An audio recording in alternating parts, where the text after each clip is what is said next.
All right, we're back here with James Hambelton, and he's going to tell us about this deer that is on the wall and how it got to be on his wall.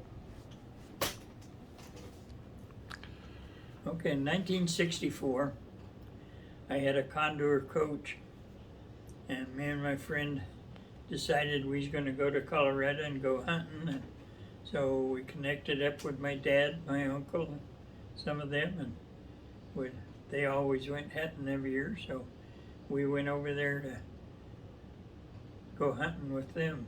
It was in Montrose on the Uncompadre Range, and so we set up camp over there, and we stayed in the motor home, and all my dad and them stayed in tents. And so before the season opened, I had a motorcycle, a Ducati motorcycle, and I wanted to go check a place out where I could go opening morning and hunt.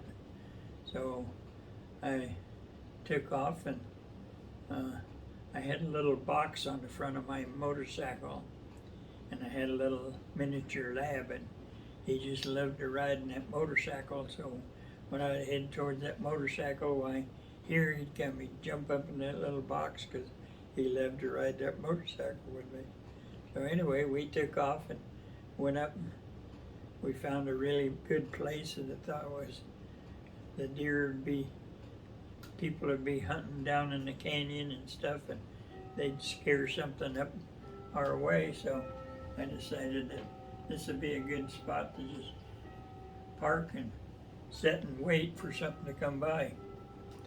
So it was just about daylight, and I heard this crashing come through the brush, and I was ready. And when that deer hit that little opening right there in front of me, why, I dropped him, and he rolled out there, and the little dog thought it was his, and he run out there, and he was pulling hair out of him and just all excited because he thought it was, he got the deer. So anyway, when I had that motorcycle, and I said, well, how am I going to get this deer back to camp? So I dressed it out, took the entrails out, and I opened up the rib cage and put it over the seat of the motorcycle, and put the head up over the the horns and head up over the handlebars.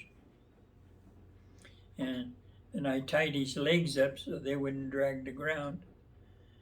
And then I got on top of the deer on that motorcycle and rode him back to camp. The dog had to run alongside of us because his box was covered up with the deer head. So he ran all the way, and we got back to camp, and my dad was there, and he says, "You're crazy. Somebody will shoot you." So anyway, we dressed the deer out and hung him up, and I took him back to California because I lived in California. And so I took the 2x4 and put it up in the top of the shower, and then I hung the deer up in the shower and put some dry ice in there to keep it cold, and we drove all the way back to California with that deer hanging in the shower. So this deer got a lot of history for me of what happened to him and how I got him home and riding on top of him. So anyway, it's a neat story that I remember all these years in 1964. So you've had that deer for a lot of years. Yep, a lot of years. All right, thanks for sharing that story with us.